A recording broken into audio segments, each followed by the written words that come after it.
Assalamualaikum warahmatullahi wabarakatuh. Berjumpa kembali. Bagaimana kabar semuanya? Sehat? Saya doakan semoga sehat lahiriah dan juga batiniah. Kita saling mendoakan. Mari kita lanjut kembali niat untuk mengaji ya. Kali ini saya membawa kitab Qurratul Uyun. Bagi yang udah sering ngaji bareng saya mungkin udah paham. Kitab apa ini Qurratul Uyun? Di sini faslun yang ingin menerangkan adab-adaban ataupun tata krama, salah satu tata krama, karena adab-adaban itu banyak banget. Ini adalah salah satu adab-adaban ataupun tata krama ketika suami dan juga istri berhubungan. Baik, bismillahirrahmanirrahim. Bismillah, alhamdulillah, wassalatu wassalamu ala rasulillah. Tetapi mohon maaf sebelumnya ya, jika ada referensinya enggak saya tamat dibacakan karena ini cukup panjang juga dan takut memakan waktu. Jadi saya bacanya tidak sampai semuanya. Baik. Bismillahirrahmanirrahim. Bismillah, alhamdulillah, wassalatu wassalamu ala rasulillah. Akhbara rahimahullahu anna min adabil jima'i alla yujami'ar rajulu zawjatuhu. Nah, di sini dikatakan sebagian dari adab-adaban ataupun tata krama ketika suami istri melakukan berhubungan, maka tidak boleh suami kepada istrinya fi thiyabiha bal hatta tanza'aha kullaha wa tadkhulu ma'aha fi lihafin wahidin. Jadi gini, di dalam kitab ini dikatakan jika seorang suami istri yang ingin melakukan berhubungan, maka jangan sampai masuk ke dalam pakaian istrinya. Aduh gimana juga, susah juga ya. Jadi artinya untuk suami dan juga istrinya, maka hatta tanza'aha kullaha. Maka maaf ya, harus membuka akan seluruh pakaiannya, kullaha, seluruhnya. Kemudian watadkhulu ma'aha fi lihafin wahidin. Nah, adab tata kramanya adalah ketika sudah membuka helaian yang ada di tubuh seorang suami dan juga istrinya, maka tata kramanya masuk suami dan istrinya di dalam satu simbut. Seperti itu. Li'anna sunnata hiya at-tajridu minats thiyabi wal firashi. Wadzahiruhu annahu la yujami'uha wa huma maksyufani. Saya baca dulu aja ya. Wa huwa kadzalika li haditsin. Kenapa harus dilakukan hal seperti itu? Itu dikarenakan ada hadis. Hadisnya seperti ini, idza jami'a ahadukum fala yatajarradani tajarradal himaraini. Karena ada hadis yang mengatakan barang siapa ketika suami istri melakukan hubungan dengan keadaan bertelanjang keduanya antara suami dan istri, maka itu diserupakan. Ini bahasanya diserupakan. Diserupakan seperti himar. Tahu himar? Himar itu sejenis kuda lah, sejenis kuda. Jadi diserupakan seperti sedang melakukan berhubungan antara kedua kuda. Ini dari hadis Rasulullah Sallallahu Alaihi Wasallam. Jadi bagusnya itu masuk ke dalam simbut gitu. Jadi tidak terlalu vulgar mungkin ya. Jadi agak tertutup oleh simbut tersebut. Wa kana sallallahu alaihi wasallam indal jima'i yughatti ra'sahu wa yaghuddu sawtahu. Nah ini. Wa kana Rasulullah Sallallahu Alaihi Wasallam jika melakukan berhubungan dengan istrinya, maka Rasulullah selalu menutupi kepalanya Rasulullah. Kalau bahasa di kita apa ya? Kopiah mungkin ya. Kemudian wa yaghuddu sautahu. Kemudian memelankan akan suaranya. Jadi enggak terlalu keras suaranya, tidak berteriak-teriak pula, jadi memelankan suaranya. Wa yaqulu lirmar'ati 'alaika bis-sakinati, kemudian berkata kepada istrinya itu dengan sakinah. Jadi sakinah teh naon nyamun urang mah anteng lah gitu. Ya, jadi ngucapkeunana teh anteng gitu ke istrinya. Wa qala al-khitab yanbaghi lil mujami'i ay yastatirra huwa wa ahluhu bi thawbin sawa'un kana mustaqbilal kiblati amla, baik mau menghadap ke kiblat ataupun tidak. Bahkan ini ada di dalam kitab yang lain, bisa ditemui qala fil madakhil, ada di dalam kitab madakhil, wa yanbaghi, dipentingkan banget, alla yujami'aha wa huma maksyufani bihaitsu la yakunu alaihima syai'un mustaturruhuma. Jadi sama juga sih keterangannya seperti itu ya, di dalam kitab Madakhil juga penjelasannya sama, dikarenakan ada hadis Rasulullah Sallallahu Alaihi Wasallam dan hadisnya juga sama apa yang sudah saya sampaikan seperti itu.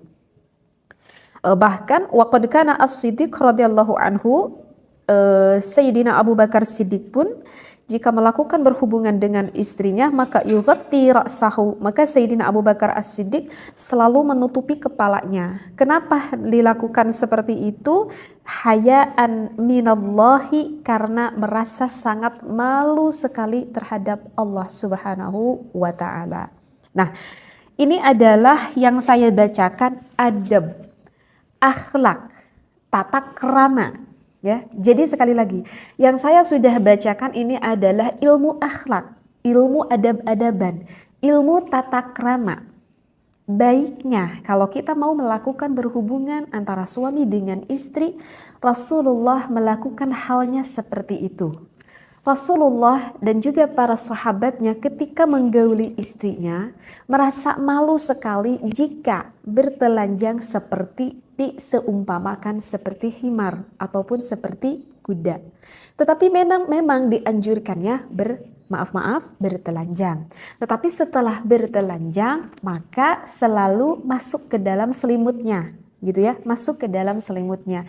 Kenapa melakukan hal seperti itu, bahkan selalu menutupi kepalanya saking merasa malu. Rasulullah dan juga para sahabat saking malunya kepada Allah Subhanahu wa taala. Itu yang menjadikan alasan akhlakul karimah yang baik seperti itu. Nah, ini belum jelas. Ini belum selesai nih penjelasannya. Faidatani. Saya bacakan aja deh ya, biar enggak lama. Al-ula fit tajridi minathiyabi 'indan naumi fawaidu minha anna fihi rahatul badani min harakatin nahari wa minha suhulatu taqlibi yaminaha wa shimalan. Nah, jadi begini. Nah ya. Kemudian ada kelanjutannya. Nah, terus bagi kita Bagi kita misalkan ada sebagian ketika melakukan berhubungan, aduh gimana ya teh, kalau aku masuk ke dalam selimut kok aku rasa kurang nyaman. Misalkan. Kenapa kurang nyaman? Karena di sini dikatakan bahwa untuk suhulatut taqlibi yamiyana wasyamalan. Jadi susah gitu untuk membulak-balikan mau ke arah kanan ataupun mau ke arah kirinya, itu misalkan sulit gitu kalau masuk di dalam selimut. Misalkan alasannya seperti itu. Ataupun alasan yang lainnya misalkan min harakatin nahari, atau dikarenakan alasannya aduh kalau saya pakai selimut teh kok kayaknya gerah, kok kayaknya ke badan itu kok agak panas misalkan. Seperti itu ya. Jadi sekali lagi kalau misalkan di antara suami istri yang merasa kepanasan kalau misalkan pakai selimut ataupun merasa nggak nyaman untuk maaf melakukan beberapa gerakan sehingga menyulitkan untuk mau pindah ke arah kanan ataupun ke arah kiri, apakah diperbolehkan jika tidak memakai selimut? Nah, maka itu jawabnya menurut fikih diperbolehkan. Katanya tadi, yaitu kan menurut akhlak, menurut adab, menurut tata krama. Kalau Rasulullah dan para sahabat saking hatinya merasa malu kepada Allah, ya selalu menutupi dengan selimut. Ya kalau kita merasa gak nyaman, ya tanya keimanan kita sejauh mana rasa malu kita kepada Allah. Seperti itu. Ya kalau merasa gak nyaman bagi suami ataupun istri, gak apa-apa, gak pakai selimut juga. Artinya maaf sekali. kelihatan bertelanjang tanpa memakai selimut, boleh? Jawabnya adalah diperbolehkan. Kalau itu menurut fikihnya seperti itu. Nah, juga ini ada pembahasan selainnya. Li'anna Nabiya sallallahu alaihi wasallam. Baik-baik. Ini takut terlalu ini cukup agak panjang juga nih referensinya. Kalau saya bacakan ini takut memakan waktu. Oh, jadi begini nih di dalam referensinya. Kemudian ketika di malam hari, misalkan kita maaf ya, kita kan misalkan ketika mau melakukan berhubungan itu kan membuka pakaian kita, maka itu kata Rasulullah disunnahkan, dianjurkan untuk itu ditilep gitu bajunya, ditilep. Aduh teh, harus ditilep dulu bajunya. Ya ini nih kalau mau aja, kalau enggak juga enggak apa-apa. Kan ini lagi juga menerangkan adab tata krama kan. Jadi bagusnya gitu kata Rasulullah. Kalau ada baju-baju di kamar kita itu bagusnya itu ditilep gitu, ditilep gitu pakaiannya itu. Kenapa? Karena kalau misalkan pakaian yang enggak dirapihkan, pakaian yang enggak ditilep gitu, misalkan ketika kita tuh mau melakukan berhubungan, kita buka pakaian di deket di deket kasurnya gitu kalau muruk misalkan teh gitunya, maka pakaian itu akan dipakai oleh syaitan seperti itu. Jadi ketika kita nanti memakai pakaian itu lagi dan pakaian itu sebetulnya udah dipakai oleh syaitan, hanya nggak terlihat aja oleh kasat mata kita.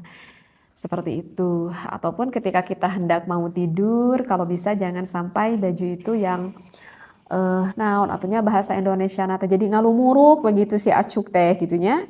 Dinu naon we ieu mah gitu. Nah, itu tuh kurang baik. Jadi bagusnya ketika kita mau tidur rapihkan dulu pakaiannya, karena ketika pakaian yang enggak ditilep itu kata Rasulullah, maka pakaian itu akan dipakai oleh iblis ataupun oleh syaitan. Maka ketika nanti kita mau memakainya lagi dan pakaian itu sebenarnya udah dipakai oleh syaitan. Seperti itu ya.